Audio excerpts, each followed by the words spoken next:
Welcome friends to another r/entitled parents video. Today we've got a crazy story of an entitled parent being upset that their kid didn't check in with them because they were too busy at the hospital with a premature baby. But first, a story from the classic star. You owe your parents for everything they've done for you. My mother raised me on her own because my father left when I was 6. He never wanted kids and made that clear to her when they first met, but she thought he would change his mind once we were born. She raised 4 kids and made sure that we were aware of every sacrifice she's ever made. She made it clear that we, my siblings, owe her and that she would be collecting what's rightfully owed to her. Here's a list of things that we've had to do for her to pay her back. 1. We did her homework when she was in nursing school because English, she spoke French fluently but didn't feel comfortable doing her assignments in English, was her second language. We had to stay up to write her essays and our own essays for school. If we refused, she would scream, cry, yell, beg, slam doors, bang on walls, threaten us with eviction. I was scared that the neighbors would hear and call the police, so I was in charge of calming her down. My sister was in university and writing her mom's essay assignments, and I was doing her daily homework before going to high school.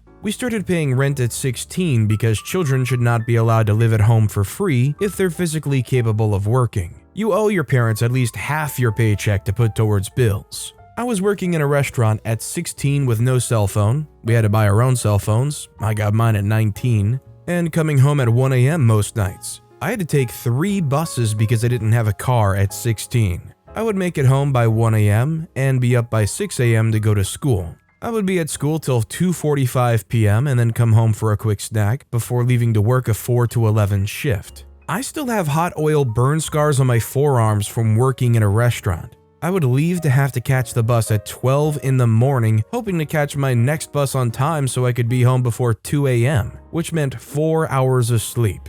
I still had to finish homework, to be up by 6 a.m. for school. I was exhausted, but she made it clear that bills had to be paid. I nearly failed grade 12 because I was exhausted all the time, but still somehow managed to pass and go to college. My mom gives herself all the credit for that accomplishment. 1. I had to pay her car insurance and credit card bills. She would sob hysterically until I agreed to give her $500 to $800 for her payments. She said that she did everything for us and that she was asking for the bare minimum. But I needed that money to pay rent and utilities. She also wanted us to pay for groceries, but I couldn't do all those things on minimum wage and pay for her car insurance. 2. When I was 20 living at home and going to school and paying bills, she still insisted on a curfew. If I came home after 11 p.m., she would be sitting on the front steps waiting to yell at me. Then she would look at me up and down trying to find evidence of hickeys on my body. Respecting her curfew was one of the few ways of paying her back for her sacrifices. 3. She stopped paying rent and bills because she went on vacation for 2 months. She went back home to see family and left that responsibility to me and my siblings. When she returned, she decided that she still needed a break from bills and said that she wouldn't be paying until she felt mentally ready. But it was fine because she put a roof over our head as kids and we owe her. 4. She blamed us whenever she did poorly on an assignment that we completed for her. Even if we didn't understand the requirements of the assignment, she expected us to do the research and get it done because we owe her. If she got a bad grade, she would accuse us of trying to sabotage her. 5. Whenever we wanted a ride somewhere, we had to pay for gas, even if it was a few minutes away. When we would go visit my oldest sister, I had to pay for gas. I was young and didn't have my own vehicle, but it was fine because I had to pay my mother back for raising me on her own. 6. She would ask me to pay for her cosmetics when they would run out,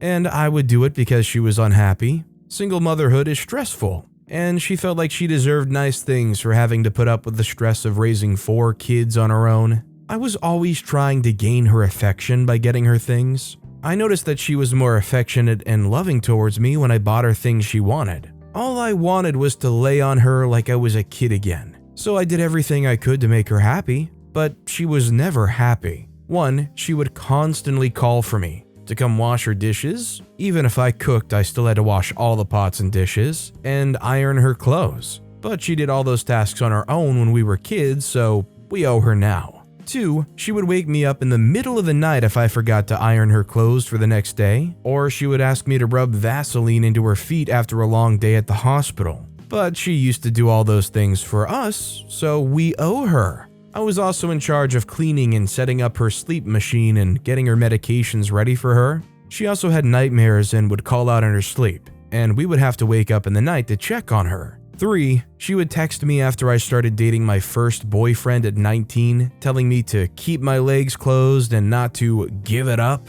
I was terrified of sex because she said that all men wanted to use women for sex, that if I wasn't careful I would get HIV or get pregnant and she wouldn't help me. I grew up scared of men, that all men would leave you or abuse you if you allowed yourself to be vulnerable. 4, I had to show up to college orientation alone. I had to figure out the process of applying alone. I paid all the fees alone. I disgraced her by not going to nursing school. She told me that I would have to pay her to use her old textbooks. She said that we owe her. She told my younger that she should struggle and that she brought us to North America and that's enough. 5, she blames us for our father leaving, and for that we owe her everything. At 24, all I hear is her voice in my head. I can hear a stranger screaming at their kid and I automatically look around expecting to see her. I don't even know who I am or what I like. I speak and I can't connect the words to myself. I'm scared of making mistakes. I'm scared of trusting people. When Chadwick Boseman passed away, I was upset because he wanted to be here. He fought to be here and I'm just surviving. I do everything I'm supposed to do, but I feel nothing. I have a job, a roof over my head, an education, but I feel absolutely nothing. I'm just existing and waiting for my time to end. My mom told my brother that I would never leave her, and she's right. She's with me everywhere I go. I hear her voice. When she's old, I'll be the one to care for her because my siblings have checked out completely. I owe her. Well, considering the fact that OP said that they're scared of making mistakes and probably scared of being vulnerable, even though it's anonymous posting this, I feel like it takes a lot of vulnerability to open up like this even on this forum. It's never quite that easy, but I think you'd just like to see somebody in OP's situation try to find some kind of therapy and honestly probably try to distance themselves from the one person that's really been plaguing them their entire lives. Would you guys agree that the thing to do here really is to just cut her off? Let me know what you guys think in the comments down below. Our next story is from Light Fury Dragon. Entitled Parents Ignore Me When I Say Not to Pet Strange Horses. I'm a 27-year-old woman and I have a black horse. The color's important for later, named Ebony, and I have her at a boarding stable where I used to get riding lessons at before getting my own horse. For some reason though, horses tend to attract entitled people though. Since this isn't my first encounter with them here's the cast. Me, entitled mom, I'll call Barn Witch. Entitled daughter, I'll call Barn Goblin. And my old trainer who still works there. So I have my horse tied up in a second, where you have room to groom them and able to tack them up, and was brushing her down when Barn Goblin, entitled daughter, showed up, wanting to pet Ebony. I told her not to pet her since I didn't know this kid and it's not a good idea to go near strange horses with the risk of being kicked, since horses can kill if they kick. Barn Goblin screams out, "Mommy, she won't let me pet the black horse." That's when Barn Witch showed up, huffing, "Lady, I have a kid and she wants to pet your horse." I say no, it's not a good idea to pet strange horses since they can be skittish. Barn Goblin wants yours though, she only likes black horses and the trainer only lets her ride her white one. Barn Witch snapped, "I'm sorry, but this isn't his horse, it's mine. And that horse the trainer brought out is better with new people, others aren't," I say, trying to keep calm. Right then we heard Barn Goblin scream and her hand was bleeding since she tried to pet my old trainer's new horse since she was the only other black horse there, and this horse didn't like strangers at all, resulting in Barn Goblin getting bit pretty hard. My old trainer came out to see what was going on, and I'll say he's someone you don't want to mess with. After I explained what happened and what was going on, my old trainer snapped at them, telling them to leave and find another place to ride. Since not only did this kid get bit for not listening, but was yanking on and using spurs on his other horse, which wasn't allowed. I just smirked when Barn Witch and Goblin were kicked out, never to be seen again. Sorry this wasn't my best story, but wanted to share it. Somehow it doesn't surprise me that these couple of people would show up with spurs to use on the horses without ever even mentioning them. Come on, sweetie, dig those spurs into the horse's side. Really rile them up so you have a really good first experience riding horses. By the way, if you're enjoying these stories, make sure to hit those like and subscribe buttons down below so you never miss any of my daily videos. Our next story is from Witch Face Blonde. My seed donor asked why I didn't check on him when my premature baby was in the hospital. This is going to be a long post, so be prepared. My father, who I'll refer to as my seed donor, him and my mother had me, and I haven't had the greatest relationship. He wasn't around my whole life until I was 18. He's been drunk for most of the time, and there's several situations that have happened where I should have just cut him off, like muddling a drink scene at my college graduation and speeding off in a car. But now that he's older and has health issues, he'd convinced me he wanted to try to be a better dad. Didn't last long. At 32 weeks, I went into the hospital because my water broke. They checked for an infection and didn't find one, so the consensus was it was just spontaneous. I was given 2 medications, one for the baby's lungs and one to intervene with labor. I felt like complete garbage. Magnesium in that amount can make the body feel really heavy. I wasn't allowed to get up on my own. They put a catheter in to go pee, etc. Well, one night my dad called and my fiance answered the phone because I was tired and didn't feel like talking. He'd called earlier in the day and we didn't know if I was going to have the baby or not. And he was demanding answers that we didn't have. I'm not sure of the exact conversation anymore, but I can still feel the tone. Fiance says, "Hello?" Entitled Dad says, "Where's daughter? I tried calling and asking, but she isn't answering." Fiance says, "Yes, she's in bed. They gave her medication." He says, "Oh, so she's on drugs?"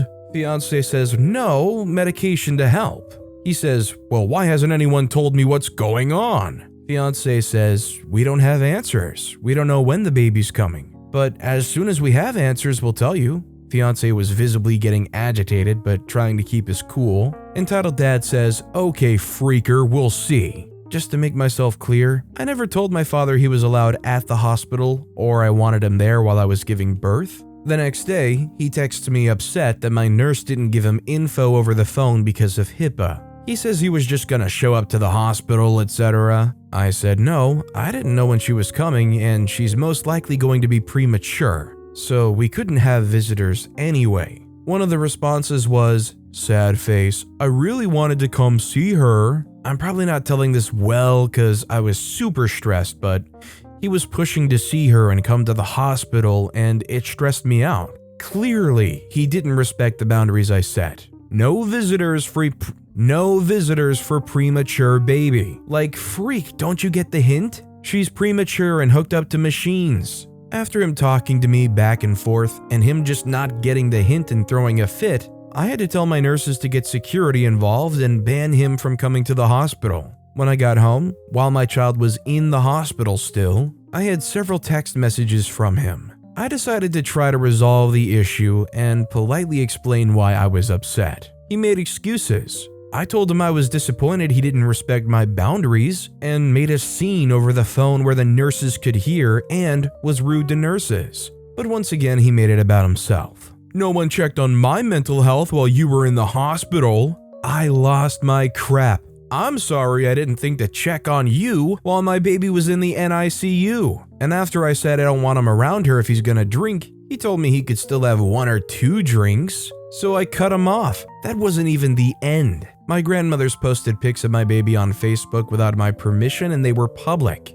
I had to get her to take them down. Apparently she sent the pics to my dad as well. One I had sent in confidence. It was of me breastfeeding the baby. You couldn't see much, but the baby didn't have a shirt on, and you could see my breast if you knew what you were looking at. Well, this jerk put my baby's pics as his cover photo for all the world to see. And a pic of my niece, who he's never met, that's a long story. I went off. I told him to take it down, or I'll report him for inappropriate photos of a child, and that I never gave him those pics or permission. I've since blocked him. I told my brother this to make sure I wasn't overreacting about how I responded in the hospital, but he made a great point. Why would I make you going into premature labor about me? He's since been banned from seeing her. It's better not to have a flake drunk of a grandfather who's gonna break her heart. and I have to set an example that I won't let others walk all over me. I have a lot of respect for OP for two things. One, the amount of sheer patience they put into this whole situation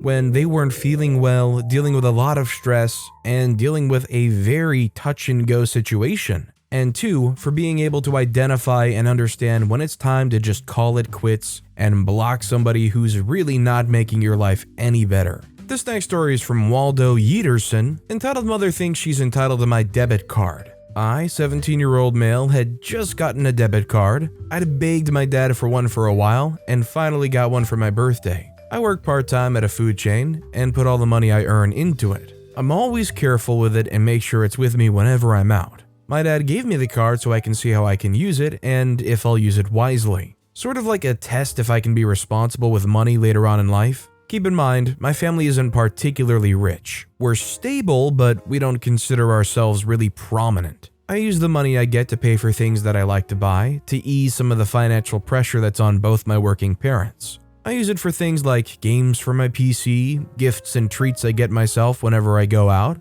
and I've been saving up for a PS5. The incident, I was hanging out with friends at a mall. We were walking, talking, and walking around stores. Suddenly, one of my friends, we'll call her Jay, started feeling dizzy and unwell. We knew what to do since this had happened before. She would get nauseous if she walked too much without rest. My two other friends sat her down and calmed her while I rushed to the nearby supermarket to get her water and some aspirin. Most supermarkets sell that. I don't know what the situation is in the States. I get the items and quickly scan the registers to find them all occupied. At the end of the row of registers, though, there's a self-checkout lane that was practically empty. I run towards the machine, scan my items, and take out my debit card to pay. As I bag my items, I try to wiggle the credit card into my back pocket. I'd obviously failed and it fell, but with the place being loud and me trying to be quick, I hadn't noticed that my card had fallen. I run out to meet up with my friends and make sure Jay's alright. That's when I realized my card wasn't with me. I quick scanned around the bench we were sitting in, confirmed that I'd probably dropped it at the self-checkout. I race back to the checkout area and I see only one person there. Introducing Entitled Mother. She was scanning a few very pricey items, caviar, sparkling water, premium shampoo, etc. I approach her to ask her about my card when I see that she's holding it in her hands. I politely tap her shoulder and ask her for my card. She turns and gives an expression I can only hope people of her kind can make. She waves the thing in front of me and says, "Back up, kid, this is mine. Why would a child like you even have this?" I'm a very standard 6'1" male with a baby face, so it was easy to assume I was still going through puberty. I say, "Ma'am, the card is mine. Please give it back." The woman's now ignoring me and was reaching her hand towards the scanning machine to pay for her things. I glance at the screen with her list of items, and I'm horrified to see the order amount to the equivalent of $200 USD. My card had one of those chips that allows you to simply place the card on the sensor to pay without having to physically swipe the card. I quickly put my hand over the sensor and tell her to hand it over now. I didn't scream it, but I said it sternly enough for it to appear like a threat. What happens next makes me cringe to this day. Entitled Mother fake falls on the ground, starts cowering behind her arms and yells, "Thief! Thief! He wanted to rob me! He hit me to steal from me! Help!" This immediately catches the attention of everyone in the registers beside us, introducing my savior, nice security guard. He approaches us and tries to understand what's going on. He approaches the woman at first to see what happened, where she sputters slurs and racist remarks at me. I'm Middle Eastern, and where I live, some locals have very unique views on us. The officer, I later learned, was also Middle Eastern. He helps her up and, turning to me, asks in Arabic, our native tongue, what happened? This took me and Entitled Mother by surprise, since this guy was as white as vanilla. I explain everything in Arabic to the nice security guard, with Entitled Mother being ignored as she mumbles and growls. After hearing what I had to say, he ordered us both to come into the back room so he can check the tapes. We're both taken by other security guards into the security's main office and wait. After about 5 minutes of awkward, silent waiting with Entitled Mother, the nice security guard comes back and demands my card back from Entitled Mother. Entitled Mother then bursts into a ball of sobs and tears. I'm a single mom and need the money, and gives this whole charade. I'm there watching while I die inside from the amount of discomfort I'm in. On one hand, I know this woman's lying and just looking for an excuse to steal from a minor, but on the other hand, she's a 40-something woman that probably has kids. And instead of being responsible and owning up to her actions, she's playing victim and throwing a tantrum like a baby. Security confiscated the card, and after confirming that it was mine, it had my name on it and I had my ID with me, they led both of us out separately. I met back up with my friends and told them what happened. As I'm telling the story, I catch entitled mother in the corner of my eye walking by with what looks like her husband and teenage daughter. I look back up and give her the bird. She notices, but before she could do anything, her husband looks towards me and gives me an apologetic look and shoves entitled mother ahead. Their teenage daughter later came back, as I recognized her from school. We talked for a bit and she again apologized for her mother's actions. It's alright, no biggie. A month later, and me and her are now dating. I've even been over to their house. Her mom wasn't that talkative to me. I was all smug and tried being nice to her. Entitled mother's husband was a genuine man with a good heart, and I'm glad his daughter resembled him more than her mother. I'm writing this before I head out on a date. Wish me luck. I just hope OP is really genuinely into the girl and not dating her just as some weird form of revenge against the entitled mother. Am I the only one that got to that part and felt a little weird about it, like when they went over to their house and OP was kind of smug? What's OP trying to imply there? That they're getting revenge by whatever it is they're doing? Our next story is from Legal Criminal 11111. Entitled mother continuously demands immediate service and complains about the prices because she's ex-military. So this happened this morning and is easily one of the worst customer experiences I've ever had. Want to preface by saying where I live, we have a lot of veterans or active service members in the area, and they of course get a discount. They're often the most polite people to come by, and today honestly baffled me. I work at a fast food chain. We open at 11. At 10:30 in the morning, we got a call from someone who wanted to order big catering for 12 today. This meant that it was all hands on deck, taking care of catering until it was finished, since catered orders are very important to our numbers. Luckily, we weren't busy when we initially opened, so we were able to get most of it done before the lunch rush. But it also meant we had to grill a ton of fresh meat and restock almost everything to be prepped for cooking, on top of finishing the catering. The lunch rush commences, and I'm the only one serving people for a while. A mom comes in with her 3 kids, and her order's pretty easy at first. When she gets to the register though, she starts adding to it. I'm getting a bit stressed out because there's a line of people behind her that I need to help too. When she's finally done ordering and goes to pay, like she's literally about to swipe her card, the exchange goes like this. Oh, I get a military discount. I say, sorry, let me fix that, and give her the discount. She says, did you put the discount on? I say yes. She says, why is it still so expensive then? So I show her her order on the screen with the discount, and she rolls her eyes and pays. Entitled mother's complaining about how she's ex-military and deserves lower prices because of this, when she already gets lower prices, but she ordered so much that it really added up, how we charge too much and how we should give a bigger discount for military. Obviously, I can't control any of this, so I don't really know what to say. She takes her stuff and sits down. I'm helping other people, and entitled mother comes back to the counter not even 10 minutes later. I'm in the middle of helping someone else, so she's standing there waiting. This is the conversation I hear her have with a customer waiting to pick up an online order. She says, did you order chips? The customer, confused, says, yes, I did. She says, make sure you actually get them. They're so inattentive, they forgot mine, and after what I paid them. Literally cannot believe she's even pulling this, but whatever. I keep helping who I'm helping and get to the register to ring them up. Entitled mother steps up and cuts them off. You forgot my chips. I say sorry about that and hand her a bag. She says, and you made me wait. I have kids over here and my meal wasn't cheap. You ignored me. Is this how you treat ex-service members? I say we're very busy and had a big order come in. I need to help everyone. She says, clearly you don't understand that the people who served your country should be treated with more respect. I want a refund for how I've been treated. And I know I didn't actually get my discount. I tell her that she did get the discount and pull up the receipt in the order history to show her. It proves that the discount was given, and she basically goes on a tangent about how I'm overcharging her, not respecting her after she fought for my freedom. Eventually, the manager on duty comes out and handles it. She complains loudly, declined a refund when offered, and says she'll be complaining formally before pulling her kids out. She also added that she won't be coming back, and all I have to say to that is phew.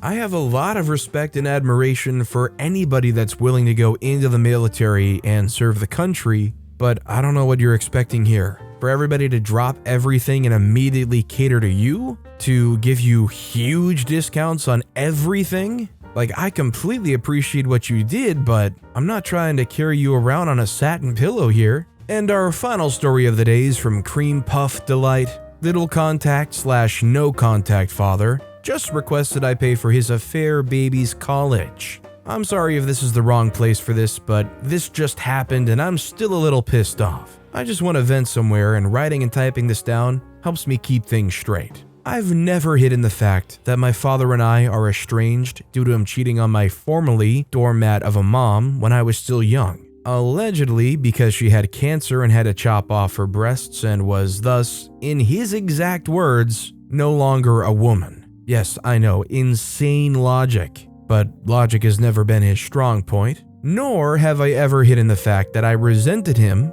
for favoring my golden eldest brother exclusively, to the point where he was the only one of 4 children, brother, me, 2 younger sisters, to ever get birthday presents. Either way, my tiny little Asian mom finally found some spine and divorced him. He fought for custody of my eldest brother at the time. Only my eldest brother. The rest of us could go freak off. Literally. He booted us out of his house. And my mom, being the perfect Asian doormat wife before this, had no way of fighting it. No experience with work in a foreign country with 0 savings. So, yes, I still remember something from nearly 20 years ago, and yes, I fully admit I still have a very big grudge against him. In fact, I distinctly remember telling him to screw off to his face on more than one occasion after reaching adulthood, and somewhat successfully adulting in the process, and to never expect me to donate even the dirt on my shoes to his funeral. He still tries to get into contact with me regularly despite that, to persuade me to have children because, surprise, surprise, my eldest brother turned out disappointing. Utter trash in his own words. Personally, I think the guy's doing okay. Not great, but not get into Harvard excelling like he used to. So now I'm the better option to provide his perfect heir. As if kicking me out of the house with my mom and 2 sisters so that we had to be homeless for years never really happened at all. So he took my eldest brother and somehow ended up marrying a 3rd woman, even younger and prettier than the 2nd one. Since then, not counting the 4 of us, he has 8 children, the youngest of whom is only 7 or something, while the eldest of the other 4 just hit college age. I know it's not their fault, but I refuse to interact with them at all. See, my dad's filthy rich from playing the stock market and sweeping up real estate during the Great Depression in 1998. And this played a lot into him acting like he was a big shot, self-made foreign businessman that donated actively and was a philanthropist. So I know he has money since I'm still seeing him do that crap actively. Not by choice, he's just a rather public figure in my country. Today, out of the blue, he suddenly called me and said he was going to be sending me a receipt for Kid 4's college. No hello, no nothing, straight to business. Worded as if that's a done deal that I was gonna fork out 50 grand for sure, because I'm finally earning my own keep, so it's my turn to contribute to the family. Sure enough, my email dinged and voila, receipt for the first year of college, plus various other expenses, for 70 grand. I just hung up, and I'm seriously considering just moving to another country to get rid of him. Now, I've heard a lot of entitled parents. I've heard a lot of people beg for money. I've never heard a story of one that sent you a bill for $70,000 for a kid that is only even half related to you and you've never even exchanged any kind of meaningful conversation with in your life. I think if there was ever a time to call somebody mega spoiled, that guy would fit the bill. Imagine being so well off that you think you can just send a $70,000 bill, and that's just going to happen. But with that being said, that's all the time we have for today. Now, if you want to hear another absolutely crazy entitled parent story, click on that left video. Or if you missed my latest video, check out the video on the right. That said, I'll see you all next time with some more stories.